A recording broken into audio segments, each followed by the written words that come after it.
서울 청와대 대통령 집무실. 새벽 6시부터 시작된 긴급회의가 3시간째 계속되고 있었다. 대통령을 중심으로 경제부총리, 외교부 장관, 기획재정부 장관, 그리고 청와대 경제수석이 둘러앉아 있었다. 현재 우리 외환 보유고는 4,200억 달러입니다. 기재부 장관이 자료를 펼치며 설명했다. 3,500억 달러를 투자한다면 외환 안정성에 심각한 위험이 따릅니다. 경제부총리가 고개를 저었다. 단순히 돈의 문제가 아닙니다. 이 규모의 투자를 5년에 걸쳐 실행한다면 우리 기업들의 해외 투자 여력이 크게 제약받습니다. 대통령이 창밖을 바라보며 말했다. 하지만 25% 관세가 현실화되면 어떻게 됩니까? 외교부 장관이 답했다. 우리 대미 수출의 약 60%가 타격을 받을 것으로 예상됩니다. 반도체, 자동차, 화학 등 주력 산업이 모두 영향을 받습니다. 같은 시각 서울 여의도 대한상공회의소 회의실에서는 주요 대기업 회장들이 모여 있었다. 삼성, LG, 현대, SK, 롯데 등 재벌 총수들의 표정이 심각했다. 미국 투자를 늘리는 것 자체는 나쁘지 않습니다. 한 대기업 회장이 말했다. 하지만 이런 식의 강요는 받아들이기 어렵습니다. 문제는 시기입니다. 다른 회장이 덧붙였다. 지금 글로벌 경기 침체로 투자 여력이 제한적인 상황에서 이런 규모의 투자는 무리입니다. 한국노총 회의실에서는 또 다른 논의가 벌어지고 있었다. 위원장이 간부들에게 말했다. 미국 투자가 늘어나면 국내 일자리는 어떻게 됩니까? 우리 노동자들의 고용 안정이 우선이어야 합니다. 하지만 관세로 인한 수출 감소는 더 많은 일자리 손실을 가져올 수 있습니다.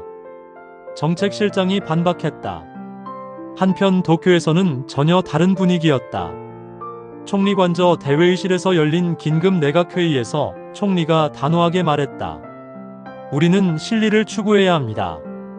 감정적 대응보다는 경제적 이익을 우선시해야 합니다.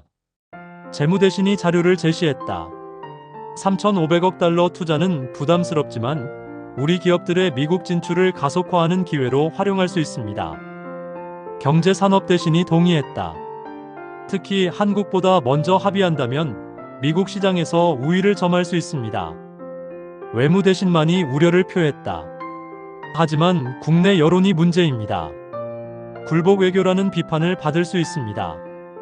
총리가 결연한 표정으로 답했다.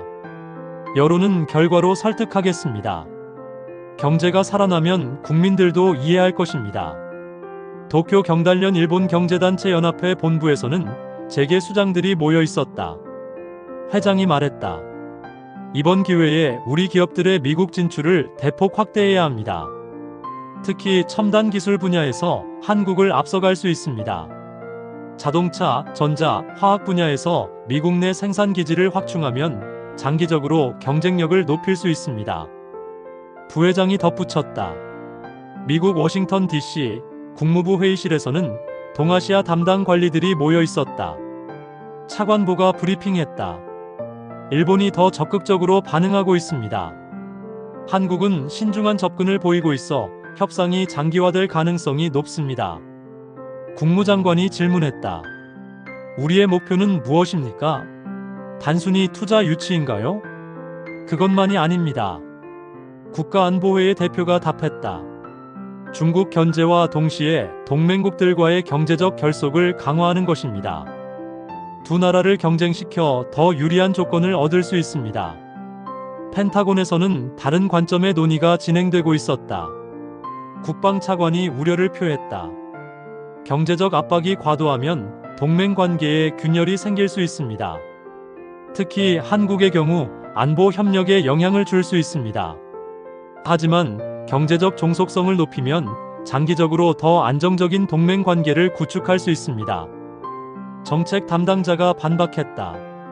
서울 국회의 사당에서는 여야 정치권이 격렬한 논쟁을 벌이고 있었다. 여당 원내대표가 말했다. 정부는 신중하게 접근해야 합니다. 성급한 결정은 국가 경제에 돌이킬 수 없는 피해를 줄 수 있습니다. 야당 원내대표가 반박했다. 하지만 너무 늦으면 일본에 뒤처질 수 있습니다. 실리를 추구해야 합니다. 국정감사장에서는 경제 전문가들이 증언했다. 한국개발연구원 원장이 말했다. 3,500억 달러 투자는 우리 GDP의 약 20%에 해당합니다.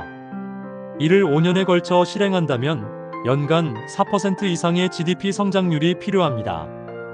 대한상해 회장이 덧붙였다. 현실적으로 불가능한 수준입니다. 미국도 이를 알고 있을 것입니다. 한국은행 총재가 경고했다. 무리한 투자는 금융 시스템의 안정성을 해칠 수 있습니다. 외환위기 재현 가능성도 배제할 수 없습니다. 도쿄에서는 정반대의 분위기였다. 자민당 정조 회장이 기자회견에서 말했다. 우리는 과감한 결단을 내려야 합니다. 한국이 망설이는 사이에 우리가 먼저 움직여야 합니다. 공명당 대표도 지지 입장을 밝혔다. 경제 회복을 위해서는 때로는 어려운 결정도 필요합니다. 하지만 야당인 입헌민주당은 반대 입장을 고수했다. 대표가 성명을 발표했다. 이는 굴욕적인 굴복 외교입니다. 국민의 세금으로 미국 경제를 살려주는 것과 다름없습니다. 일본 시민사회에서도 반응이 엇갈렸다. 도쿄 시내에서 열린 집회에서 시민들이 구호를 외쳤다. 경제 주권을 지켜라. 미국의 경제 식민지가 되어서는 안 된다. 하지만 다른 한편에서는 현실론이 대두되었다. 오사카의 한 제조업체 사장이 인터뷰에서 말했다. 감정적으로는 반대하고 싶지만 현실적으로 25% 관세를 감당할 수 없습니다. 우리 회사만 해도 직원 500명의 일자리가 걸려 있습니다. 미국 내에서도 이번 정책에 대한 평가가 엇갈렸다. 월스트리트 저널은 사설에서 지지 입장을 밝혔다. 동맹국들로부터 실질적인 경제적 기여를 받는 것은 정당합니다. 안보 제공에 대한 대가를 요구하는 것입니다. 반면 워싱턴 포스트는 비판적이었다. 동맹국들을 경제적으로 압박하는 것은 장기적으로 미국의 영향력을 약화시킬 수 있습니다. 하버드 대학교 케네디 스쿨의 한 교수는 CNN 인터뷰에서 분석했다. 이번 전략은 단기적으로는 성공할 수 있지만 장기적으로는 동맹국들의 이탈을 가져올 위험이 있습니다. 서울의 한 대학교에서는 학생들이 토론회를 열었다. 경제학과 학생이 말했다. 미국의 요구는 부당하지만 현실적으로 거부하기 어려운 상황입니다. 정치 외교학과 학생이 반박했다. 이런 식으로 굴복하면 앞으로도 계속 압박을 받을 것입니다.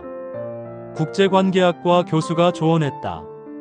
감정적 대응보다는 냉철한 계산이 필요합니다.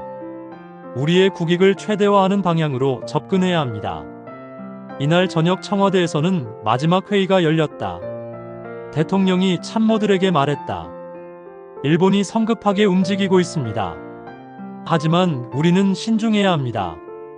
90일의 시간을 충분히 활용해 최선의 조건을 만들어야 합니다. 경제수석이 우려를 표했다.